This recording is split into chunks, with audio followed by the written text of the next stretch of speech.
This is War Room Moments, the show that takes you around the world to share interviews with some of the most successful and most relevant people on the planet, hear their stories, and get the most important business lessons they have learned on their road to success, and get exclusive advice on how to implement their success into your life and business. War Room Moments is brought to you by the Strategic Advisor Board. Here's your host, Jason Miller. Welcome to today's episode of War Room Moments. I am your podcast host, Jason Miller, and along the way here, we're going to add in some sprinkles of training in the podcast to help you really grow and scale your business and give you some tools to implement immediately. So hang on to your seat and let's dive right in. All of us want to run successful companies, okay? Every one of us wants to run a successful company. What does that mean? What is a successful company, okay? There's many definitions of that. Some people are happy with running a company that makes $100,000 a year. Great. It's not that hard to take that company, though, from $100,000 a year to $2 or $3 million a year. Okay, it's not that hard. It's just you have to know and understand the factors to get you there. Okay, that's the simplicity of this. Okay, so when we talk about the first thing here, we really want to focus on three things: strategic, tactical, and operational. Okay, those are the three things we're going to focus on. A CEO focuses on strategic operations. Okay. Your maybe executives, so on and so forth. Maybe you have executive administrators, you have maybe virtual assistants, whatever the case may be. They focus on tactical. You have a COO, maybe that's you right now, that focuses on the operational side of the company. But these are three very different branches of a company. Okay. Now, does a CEO, president, owner, member, whatever you want to call it, do they do tactical things? Of course they do. We all do. But it's about minimization of certain tactical things that many of you are doing right now that you should not be. Most of you have heard the term working on the business, okay, or working in it instead of on it, okay? Most people have heard that, right? That's true for probably most of us at some point in time. We spend a lot of time, working in the wrong way, not strategically, okay? And the strategic plan is the most important thing, okay? First quarter, that's the hustle. That is the time you set up second, third, and fourth quarter for their biggest bangs right now, okay? In my own personal company, first quarter is my hardest time of the year that I work really hard, because come third quarter, I take a month off and go on vacation. That's the way I like to do it. You work hard first quarter, it sets your entire year up for the success it needs to have. Okay. All right, so let's talk about some of this is clarity. Clarity in what these mean. Okay. So what is a tactical function? A tactical function, very simply put, could be something like handling the manufacturing of a product. Okay, it could be the fulfillment process. It could be training. It could be training your staff. Could be, the support functions in your business. It could be, the administrative side of your business. Okay, who here the first thing when they get up in the morning they do is they go check their email? That's a lot of people, right? Check their email. What is that? That's an admin function. Stop it. Stop doing that. Okay, that's not productive. The best time for you to check your email is before COB. Okay, or somewhere towards the end of the day. Stay away from it. Get off the social media, all that stuff. Your most productive moments are going to be in the first part of the day. When you wake up, have that cup of coffee, you're charged, you're ready to go. Your brain is functioning at its highest capacity at that point. Don't waste it here. Okay, don't waste it here. Waste it here. Okay, that's where you want to waste it. Strategic. And that's not a waste then. Because now we get into strategic, that's future planning, innovations, the who, what, when, where, why. Okay. Avatar creation. If you do not know who this is, you are cheating your company. Okay. You should know what they eat for breakfast, your avatar, your client profile. And when you see the client profile that I've created for my own company, you're going to go, holy crap, that is amazing, right? You'll look at that and be like, wow, how can I create that myself? Share it with you. That way you can just fill in the blanks, okay? And that will help you identify who that is for you, who that is for your product, who that is for your company, your service, whatever it is your company does, okay? Hugely important. So you need to be operating here in this strategic level, okay, period, all right? And once you have this locked down, I mean, my own clients that I work with, some Fortune 1000, Fortune 500 companies that I work with, they can't get this right. They can't get that simple thing right. Who is my ideal client? Okay, you have to know that. Otherwise, what are you trying to sell? You can't sell something to, don't go to a broad market, go to a narrow market that you can make tons and tons and tons of money off of, okay? So avatar creation is really key. Now we get to operational. Okay, operational, worst job in any company, horrible, okay? It is the most leaned on position in the company is your COO, all right? That is that's the dirty job, okay? It's the dirty job. The CEO gets to like vomit everything to that COO to implement that, okay? That's the get it done implementation person. Some of you are that. You're the CEO, you're the COO, and you're the executive assistant, okay? Some of you probably are doing that, okay? And make the investment to split this out and split away from it, okay? If your company's doing well, if you're doing a couple $100,000 a year at least, or even $100,000 a year, invest in, setting your company up correctly now, because it'll be very painful later, okay? So operations, it's a key piece. They are the staff driver. I like to call them the company hammer, okay? My COO is a direct reflection of me. It's like my hammer, right? A hammer, sometimes hard, sometimes soft, okay? But they're going to drive your company from many, many different directions, okay? So it's very important that these positions are segregated, okay? And if you're doing them all yourself right now, okay, if your company is in enough health right now, okay, it's very easy. These can be virtual assistants, right? Okay, we can all afford them. They're pretty cheap.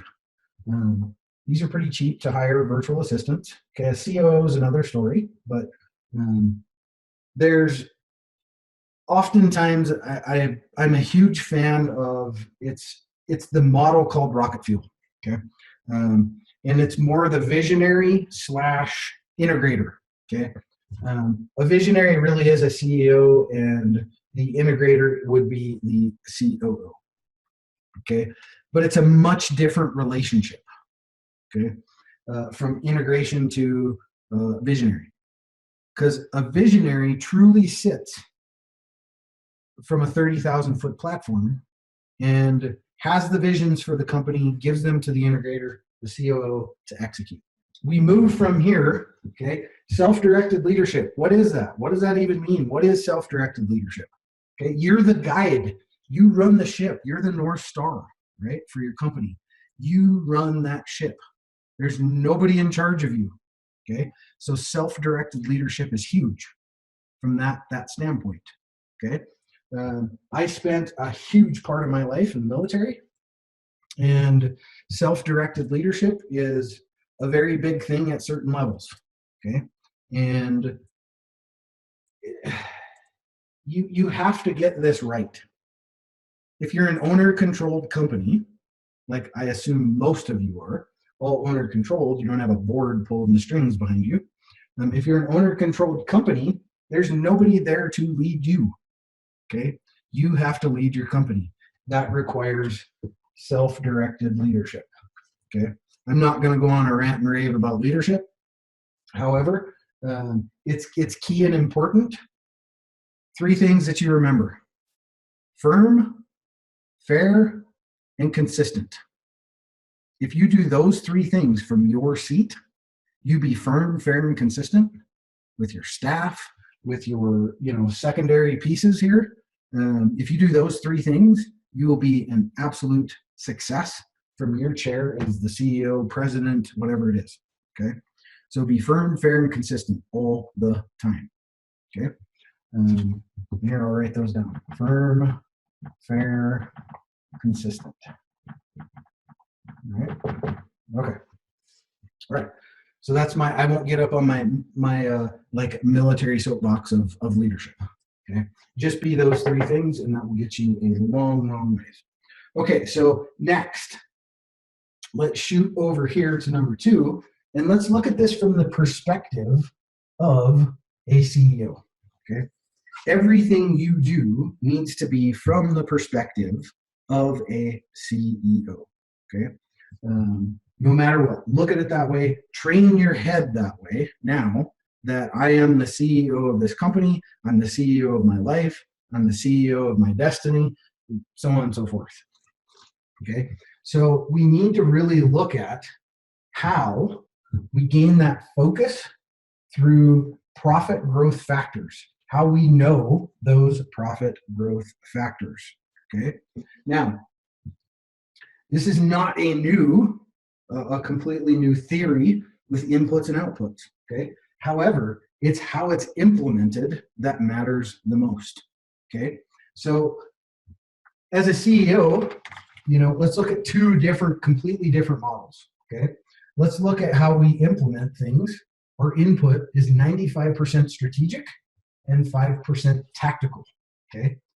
We can have a small input that's completely strategical that kicks out a very large output that creates more cash, mid and long term, and some short term.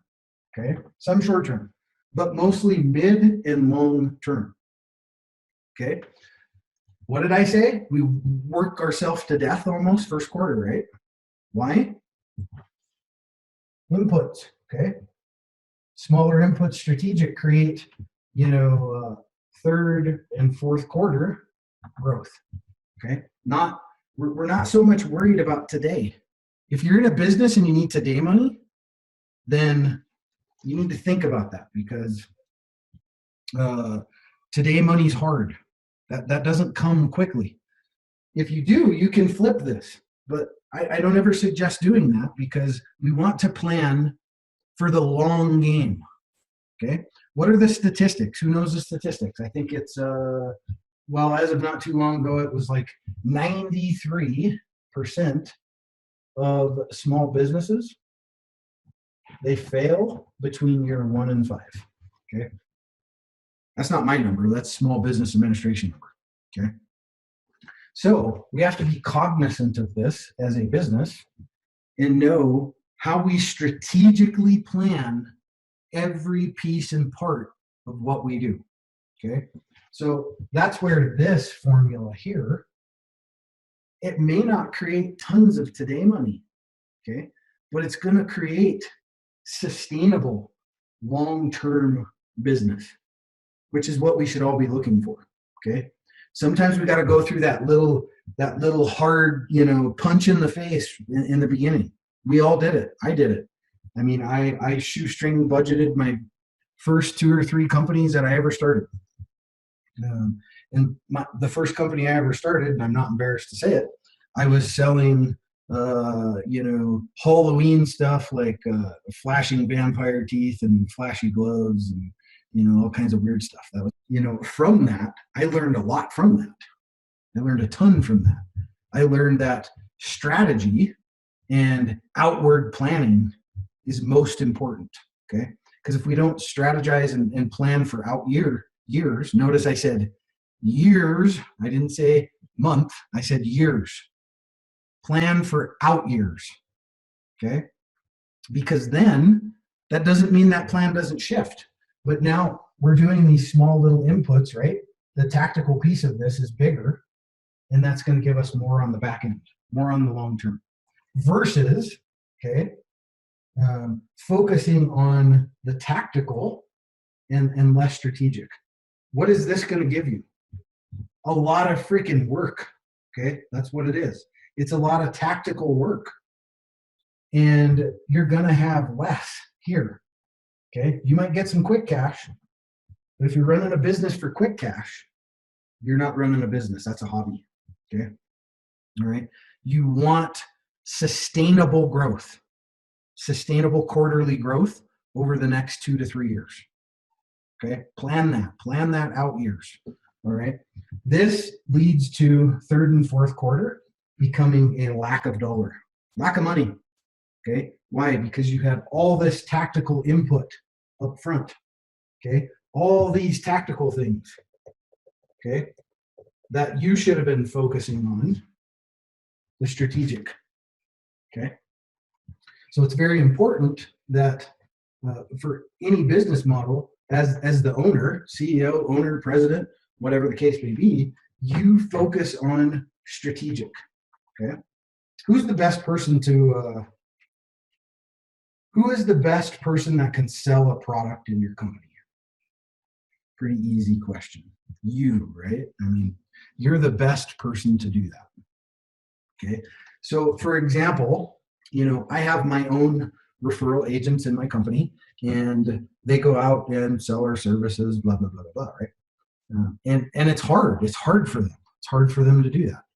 Why? Because they're a representative of the company.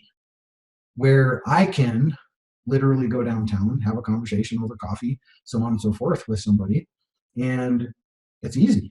Why? I own the company. I am the owner of the company.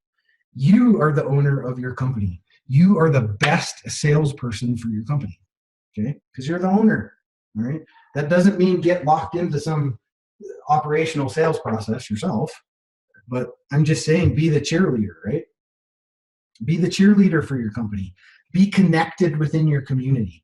Be connected within, Chamber of Commerce, maybe your Rotary clubs, maybe your specific meetup groups. Give your time to go speak at meetup groups, so on and so forth. Okay. Maybe nothing comes of that right away, but what is that? What is that? That is strategical punch, right?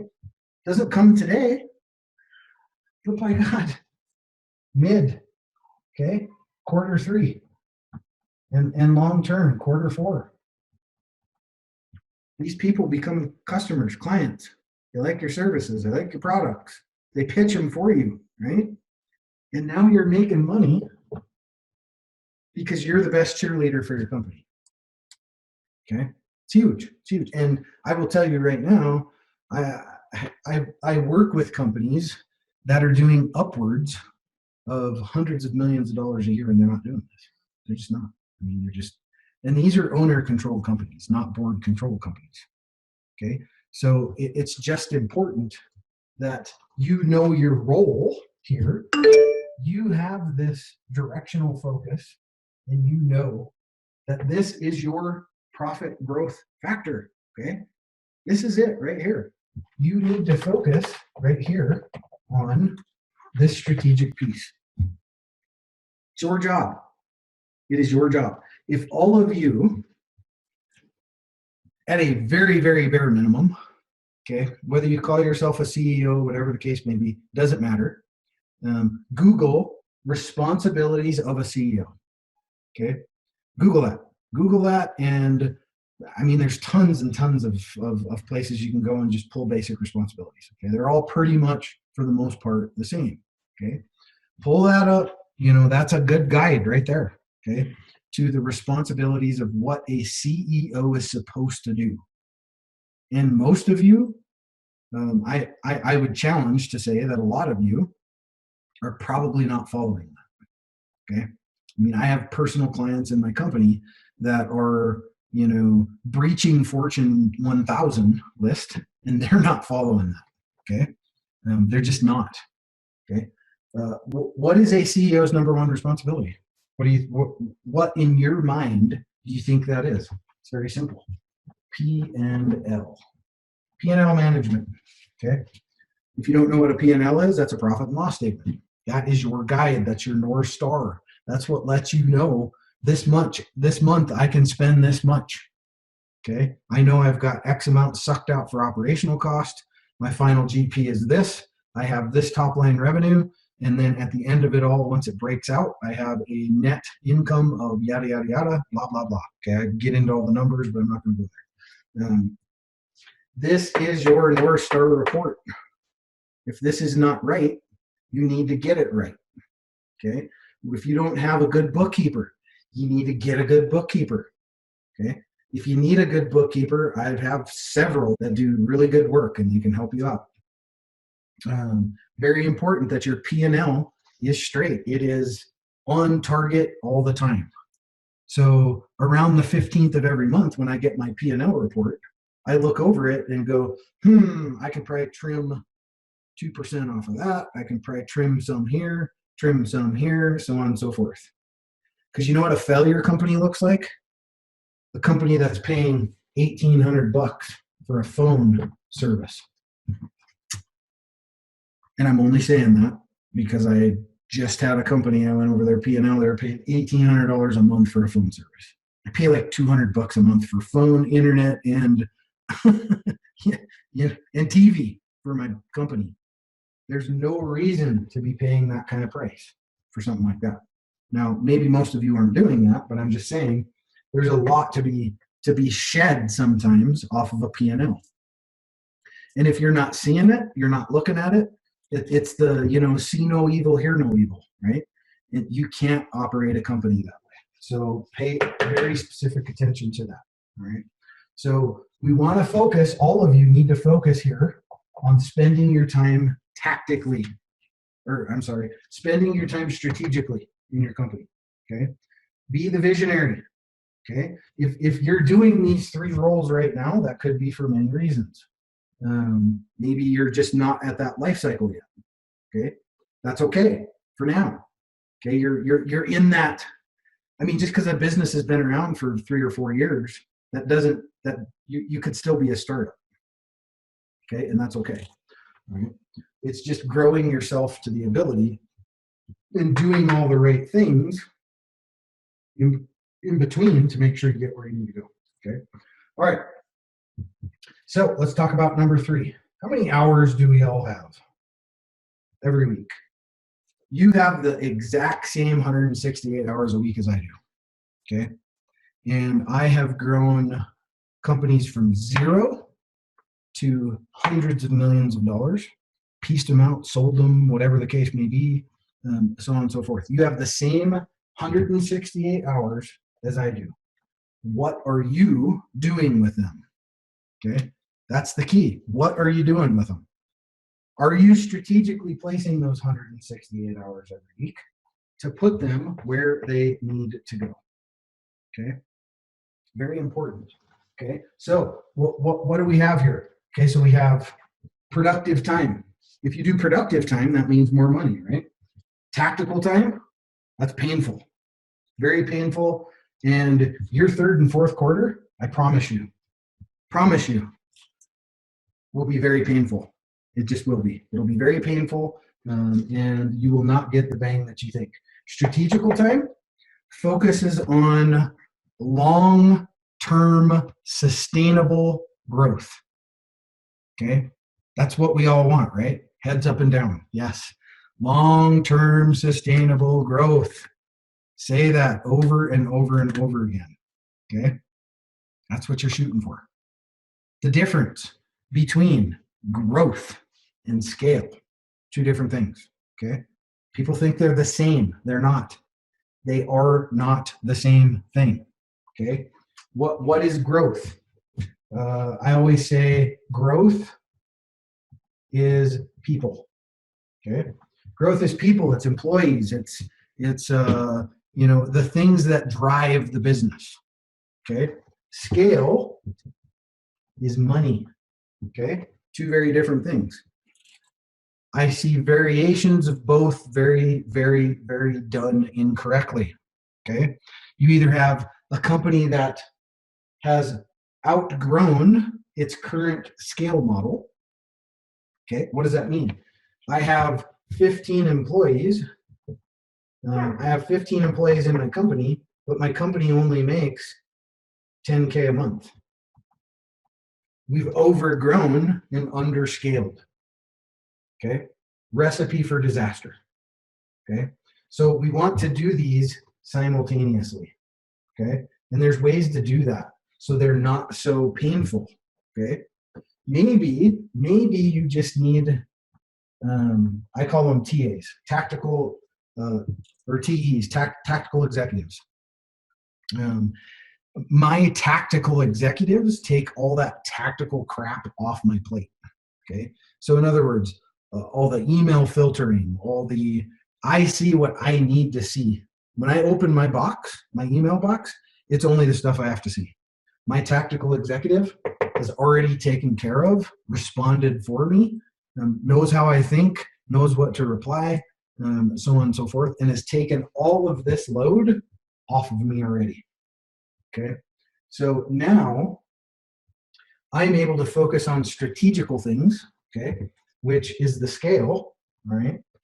And I'm not paying a full staff load, full complement of in-house people, right? People in-house that I have to pay tons of money, 15, 20 bucks an hour to do work for me. Because I might only need this person for 1 hour a day. That's all I got to pay them for, is that 1 hour a day. I don't need to pay them for anything else. But I know this person, they know me, they know what I want. I have the procedures and processes in place. Number 4, okay, where we're getting to next, okay. I have these things in place now, so I don't have to explain it all the time, okay. Processes, roles, processes, procedures. Nod your head, yes, okay. Very important. Documenting, okay. Know these roles. You have a COO, right? Say you have a COO. Great COO, do a great job for you. Now all of a sudden, I don't know, they get a $100,000 pay raise offer somewhere else. Deuces, baby, they're out. Promise you. Nobody has loyalty anymore. That's just the way it is, okay? It's just the way of the world, okay? It's a different time now. Money drives a lot of people. So now what? I don't even have the position documented. There's nothing there, okay, at all. Where if you're smart, you have that COO documenting their position the whole time they're in there, okay? They do it for you. Hey, look, while you're going along in your job, make sure you're documenting all the things that you're doing, okay? Very simple, right? Now you got to bring a new COO in. Here you go. Here's your job. Here's the process and procedure for your job. Very simple. Okay, so it's having this, okay, right here. All right, so we look at this whole thing that we covered. It's all designed for the next phase of this. Okay, so we have this clarity. We gain this clarity, right, on this piece right here. Gain clarity on this. See what you are and what you are not currently doing. Okay, and then number 2, we focus on this profit growth factor here, okay? Know your growth factor. This is your growth factor from a CEO's perspective, okay? So know that growth factor for your company, what is going to produce the most bang 3rd and 4th quarter, 2nd, 3rd, and 4th quarter, okay? All right. Focus all your work, all your effort, all your strategical push right now. 1st quarter, boom, boom, boom, boom, boom. This is the time to do it. Okay. So come, I don't know, August, you can tell your COO, here's the keys. I'm going to the Bahamas for the next 30 days. Adios amigos. Right? For some of you, you're like, you're crazy. Can't do that. Right? That's not possible. Of course it's possible. It's absolutely possible. All right. You just have to plan for that. If you plan for it and say, hey, in August, I have a 30-day trip planned. Does this mean you get to like unplug? No, that's not what I mean. You don't get to unplug permanently and just go, hey, I'm like unplugging for 30 days. Hope it works out. That's not what I mean. Okay. I just mean this is your, this is your time, right? Maybe it's with your family, friend, loved one, whatever. We recreate. You have to recreate. Okay. That's recreating. We do recreational things that charges your brain, that relaxes you, so on and so forth. Every 30 days in my own company, I will literally go down to Boulder and I rent a room for 2 nights, usually over the weekend. Well, not every 30 days, maybe once every couple months. I'll get a room down in Boulder, and that is my time to strategically focus completely away from family distraction. Okay. I will lock myself in a hotel room and, with Twinkies and bonbons and Dr. Pepper for like 2 days. And you come out all rashy-eyed and tired, right? But what you create there for your company, the strategical plans that you create for subsequent either quarters or out years or whatever the case may be, that's what drives your company. That's what the successful guy's not doing, okay? Or gal. They're not doing that. They're doing hope.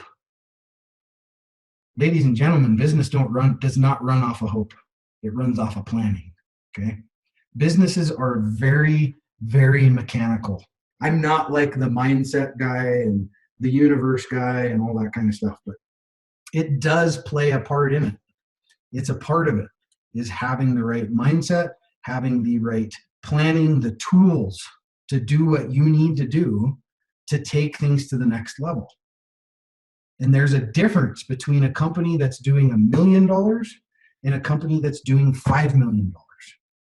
Okay? Up to $1 million, you can do all of this yourself, pretty much. It sucks, but you can do it. It's absolutely doable. You start breaching that, though, and this becomes very, very painful to do all this by yourself. Okay?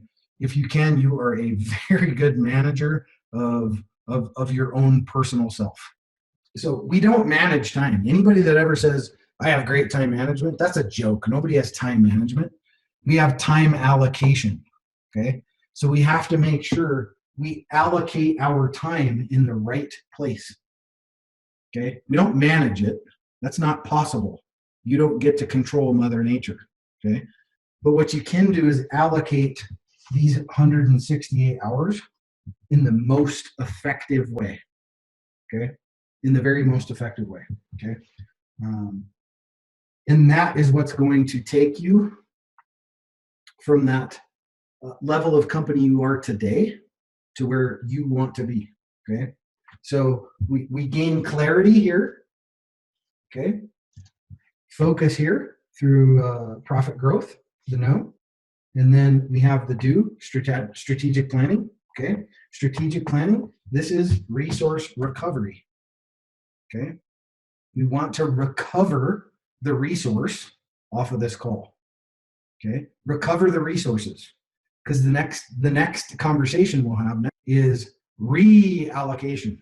Okay, we recover, then we reallocate it in places it needs to go. Notice I didn't say we manage it. We don't manage anything, but we can reallocate it. Okay, and into these things right here will free up a lot of your time. These roles, responsibilities, processes, procedures, so on and so forth. Okay, and it's all a very, very fine balance. Okay, some of you have already learned this about balance. Okay, balancing time, family, so on and so forth. Okay, what is a business really there to support? What is it there to support? You have a business plan right here, right? And then you have what's over here on this side, your family, right? So isn't that a life plan? Shouldn't you have a life plan? And isn't your business really designed now to support that life plan? Isn't that what it's there for, really, in reality? Isn't that why we're in business to begin with? Isn't that why we don't go to work every day downtown at, whatever XYZ company as a service representative or whatever. Okay. We've built this dream, but why did we build it? To support this life plan. Okay. Support that life plan, make it happen. That's the whole point. So you can do those things with your family. Right. That doesn't mean ending up being a slave to your business. Okay. Nobody wants that. Nobody wants to be chained to their business to where, I can't do the things that I want to do. Right? Why? Because I am too busy every day. I work from dark 30 to dark 30 every day. That's not fun. That's not a business. That's like dragging a chain around with you. Okay. So it's very important that you create the business plan that supports your life plan. Okay, very important. There's my mental piece for the day. Would be that. Okay, so this is the part that's going to be painful. Okay, the part that'll be very, very painful is it's called a time study. Nobody's going to babysit you on this. You either do it or you don't do it.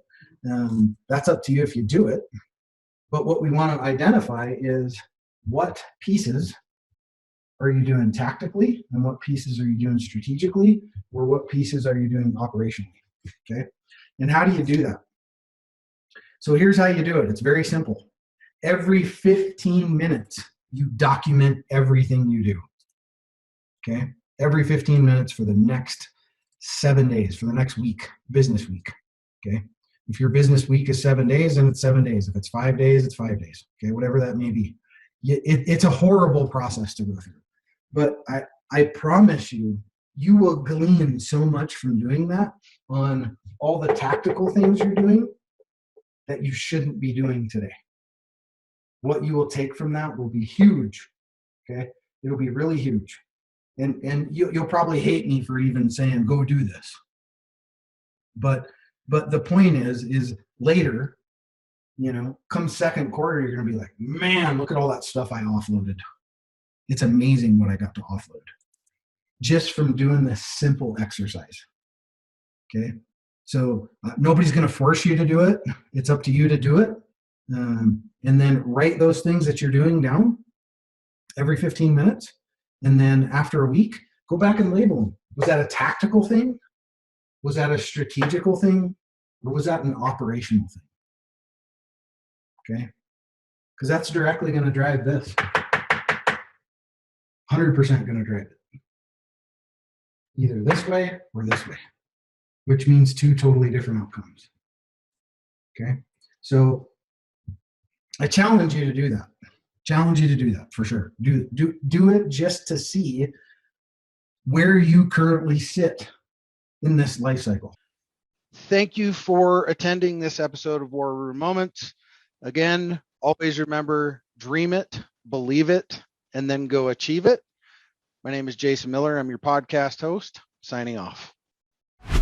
Thanks for listening to War Room Moments with your host, Jason Miller. Please leave your feedback and visit strategicadvisorboard.com to get the latest and greatest business advisement on the planet. Follow us on social media for updates, and we'll see you on the next episode.